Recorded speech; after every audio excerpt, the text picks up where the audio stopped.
Hi friends, welcome back to T-Rex Aquatics. അപ്പോൾ നമ്മുടെ ചാനലിന്റെ പുതിയൊരു സീരീസ് സ്റ്റാർട്ട് ചെയ്യാണ്.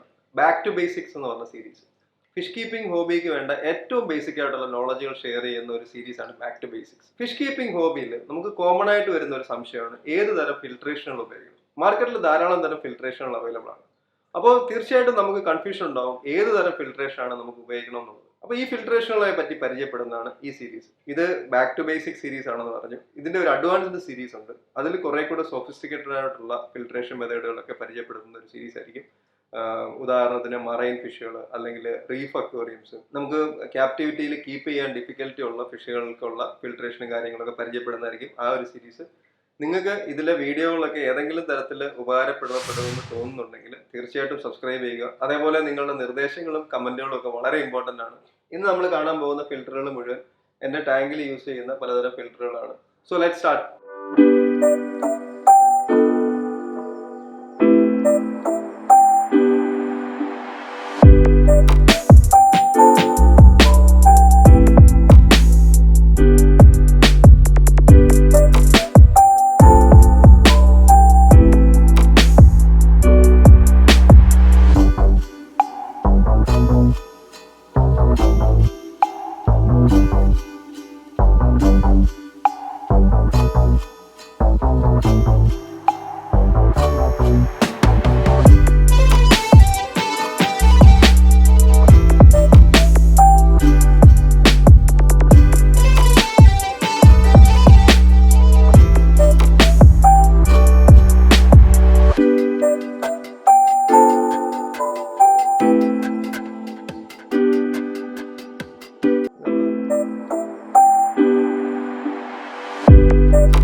നമ്മൾ ആദ്യം കാണുന്നത് വളരെ സിമ്പിൾ ആയിട്ടുള്ള ഒരു ഫിൽറ്ററാണ്. ഒരു പക്ഷേ ഫിഷ് കീപ്പിംഗ് ഹോബിയിൽ തന്നെ ഏറ്റവും കൂടുതൽ ആളുകൾ ഉപയോഗിക്കുന്ന ഒരു ടൈപ്പ് ഓഫ് ഫിൽട്രേഷനാണ് സ്പോഞ്ച് ഫിൽറ്റർ. വലിയ സാങ്കേതിക പരിജ്ഞാനമൊന്നും ഇല്ലാതെ ആർക്കും ഒരു എയർ പമ്പിന്റെ സഹായത്തോടെ പ്രവർത്തിപ്പിക്കാൻ പറ്റുന്ന ഒരു ഫിൽറ്ററാണിത്. രണ്ട് തരത്തിലുള്ള വാട്ടർ ഫിൽട്രേഷനാണ് നമുക്ക് സ്പോഞ്ച് ഫിൽറ്റർ വഴി ലഭിക്കുന്നത്.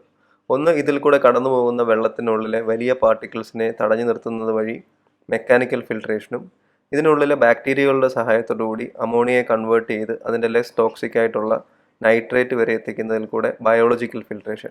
ബ്രീഡിംഗ് ടാങ്കുകൾ, ബ്രീഡിങ്ങിന് ശേഷം മീൻ കുഞ്ഞുങ്ങളെ ഇടാനുള്ള ടാങ്കുകളിലൊക്കെ ഏറ്റവും സ്യൂട്ടബിൾ ആയിട്ടുള്ള ഒരു ടൈപ്പ് ഓഫ് ഫിൽട്രേഷനാണ്.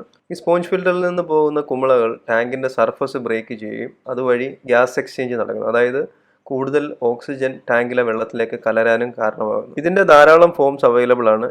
ഇതേപോലെ ചേമ്പേഴ്സ് ഉള്ള ഫിൽറ്ററുകൾ.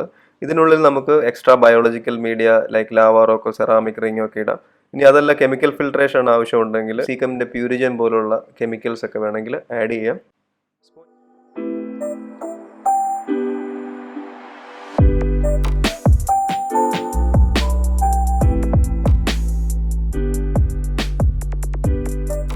സ്പോഞ്ച് ഫിൽറ്റർ പോലെ തന്നെ വളരെ ഈസി ആയിട്ട് ഹാൻഡിൽ ചെയ്യാനും ക്ലീൻ ചെയ്യാനും ഒക്കെ എളുപ്പമുള്ളൊരു ഫിൽറ്ററാണ് ഹാങ് ഓൺ ബാക്ക്. അപ്പോൾ നമുക്ക് അതിനകത്ത് അതിൻ്റെ ആ മൂടി ഓപ്പൺ ചെയ്ത ശേഷം അതിൽ ക്ലീൻ ചെയ്യേണ്ട മീഡിയ എടുത്ത് ക്ലീൻ ചെയ്യാം. അതല്ലെങ്കിൽ നമുക്ക് ആ ഫിൽറ്റർ ഫുള്ളായിട്ട് എടുത്തിട്ട് ക്ലീൻ ചെയ്യാനും സാധിക്കും. ഫിൽറ്ററുകൾ ക്ലീൻ ചെയ്യുന്ന സമയത്ത് ടാങ്കിലെ വെള്ളം തന്നെ എടുത്ത് ക്ലീൻ ചെയ്യാൻ ശ്രമിക്കുക. കാരണം ക്ലോറിനൊക്കെ ഉള്ള വെള്ളമാണെന്നുണ്ടെങ്കിൽ അല്ലെങ്കിൽ ടെമ്പറേച്ചറൊക്കെ ഹൈ ആയിട്ടുള്ള വെള്ളമാണെങ്കിൽ അതിനുള്ളിലെ ബാക്ടീരിയ കോളനി ഡെഡായി പോവുകയും ഫിൽട്രേഷൻ മോശമായി പോകാൻ സാധ്യതയുണ്ട്. പിന്നെ വീണ്ടും നമ്മളത് ആ ഒരു പ്രോസസ്സ് നമ്മൾ മുമ്പ് സ്റ്റാർട്ട് ചെയ്യണം. അപ്പോൾ ആ സമയത്ത് നമ്മുടെ ടാങ്കിലുള്ള ഫിഷുകൾ സഫർ ചെയ്യാനുള്ള സാധ്യതയുണ്ട്. അപ്പോൾ കഴിവതും ടാങ്കിലെ വെള്ളം തന്നെ എടുത്തിട്ട് ഫിൽറ്ററുകൾ ക്ലീൻ ചെയ്യുക. ഇതിൻ്റെ ഡിസഡ്വാൻറ്റേജുകൾ എന്ന് പറയുമ്പോഴത്തേക്ക് ഇത് കമ്പാരിറ്റീവ്ലി എക്സ്പെൻസീവ് ആണ് സ്പോഞ്ച് ഫിൽറ്ററിനെ അപേക്ഷിച്ച്. പിന്നെ ഫ്ലോ വേണ്ടാത്ത ടാങ്കുകളിൽ സജസ്റ്റഡ് അല്ല. ഇതിൻ്റെ ഫ്ലോ അഡ്ജസ്റ്റ് ചെയ്യാനുള്ള നോബുകളുണ്ട് മിക്ക ഫിൽറ്ററുകൾക്കും. പിന്നെ വലിയ ടാങ്കുകൾക്കുള്ള ഓപ്ഷൻസ് കുറവാണ്. അതായത് 200 to 500 ലിറ്റർ ആ ഒരു വലിയ സൈസ് ടാങ്കുകൾക്കുള്ള ഓപ്ഷൻസ് കുറവാണ്. പൊതുവേ മീഡിയം സൈസ് ടു സ്മോൾ സൈസാണ് മാർക്കറ്റിൽ കാണാറുള്ളത്. ഇനി വലിയ സൈസ് വേണമെങ്കിൽ നമ്മൾ DIY ചെയ്യേണ്ടി വരും. ഇതിൻ്റെ സക്ഷൻ പൈപ്പ്, അതായത് വെള്ളം അകത്തോട്ട് വലിക്കുന്ന പൈപ്പിൻ്റെ അവിടെ ഏതെങ്കിലും ടൈപ്പ് പ്രീ ഫിൽറ്റർ, സ്പോഞ്ച് കൊണ്ടുള്ള ഒരു പ്രീ ഫിൽറ്റർ വെച്ച് കഴിഞ്ഞാൽ നമ്മൾ മീൻ കുഞ്ഞുങ്ങളൊക്കെ ഇതിനകത്തോട്ട് കയറിപ്പോയി സ്റ്റക്കാവുന്നത് ഒഴിവാക്കാം.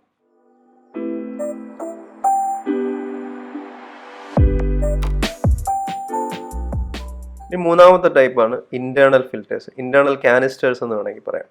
ടാങ്കിനുള്ളിൽ തന്നെ ഒരു കോർണറിലോ അല്ലെങ്കിൽ അതിൻ്റെ സെൻറ്ററിലോ ഒക്കെ അഡ്ജസ്റ്റ് ചെയ്ത് വെക്കുന്ന ഒരു ടൈപ്പ് ഓഫ് ഫിൽട്രേഷനാണ് internal canister filter. Internal canister ഫിൽറ്ററുകൾ വർക്ക് ചെയ്യുന്നത് ഒരു പവർ ഹെഡ്, ഒരു മോട്ടർ ആയിരിക്കും അതിനുള്ളിൽ നിന്നിട്ട് ഈ വെള്ളത്തെ പുറത്തോട്ട് തള്ളുന്നത്. അപ്പോൾ ഈ ഫിൽറ്ററിൻ്റെ ഏതെങ്കിലും ഭാഗത്തുള്ള ഓപ്പണിംഗ് വഴി വെള്ളം അകത്തോട്ട് കയറി ഇതിനകത്ത് നമ്മൾ ആഡ് ചെയ്തേക്കുന്ന ബയോമീഡിയ, കെമിക്കൽ മീഡിയ, മെക്കാനിക്കൽ മീഡിയ തുടങ്ങിയവയിൽ കൂടെ പാസ് ചെയ്ത് വെള്ളം പുറത്തോട്ട് വരികയാണ് ചെയ്യുന്നത്. ഇത് പല സൈസിലും പല ഷേപ്പിലും ഒക്കെ അവൈലബിൾ ആണ്.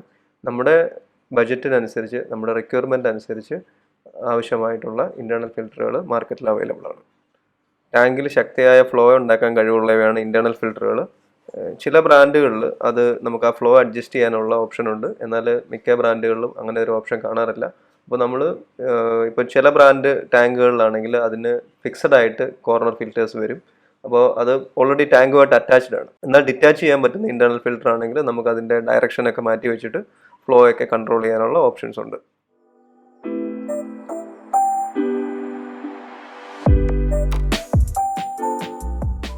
ഇനി മറ്റൊരു ടൈപ്പ് ഓഫ് ഫിൽട്രേഷൻ ആണ് ഓവർ ഹെഡ് ഫിൽറ്റർ.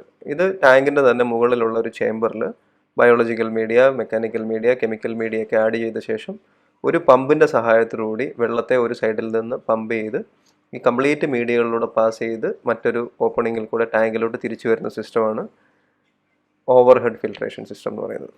പൊതുവേ നമ്മൾ എല്ലാ ഫിൽറ്ററിലും കാണുന്നത് മെക്കാനിക്കൽ ഫിൽട്രേഷനും ബയോളജിക്കൽ ഫിൽട്രേഷനുമാണ്. കെമിക്കൽ ഫിൽട്രേഷൻ ഒരു ഓപ്ഷണൽ അഡീഷനാണ്. കാരണം നമുക്ക് അത് ഒരു എക്സ്പെൻസീവ് ആയിട്ടുള്ള ഒരു ഓപ്ഷനാണ്. കാരണം എന്ന് വെച്ച് കഴിഞ്ഞാൽ അതിൽ യൂസ് ചെയ്യുന്ന പ്രൊഡക്റ്റുകളൊക്കെ ആഫ്റ്റർ സർട്ടൻ പീരീഡ് അതിൻ്റെ കാലാവധി കഴിയും, പിന്നെ നമ്മളത് റിന്യൂ ചെയ്യണം. അപ്പോൾ കെമിക്കൽ ഫിൽട്രേഷൻ പൊതുവേ നമ്മുടെ സാധാ ഫിൽറ്ററിങ് ടാങ്കുകൾക്കൊന്നും ഒരിക്കലും ആവശ്യം വരുന്ന ഒരു സംഗതിയല്ല. നമ്മുടെ ഈ എപ്പിസോഡിൻ്റെ last and final type of filtration ആണ് കാനിസ്റ്റർ ഫിൽറ്റേഴ്സ്.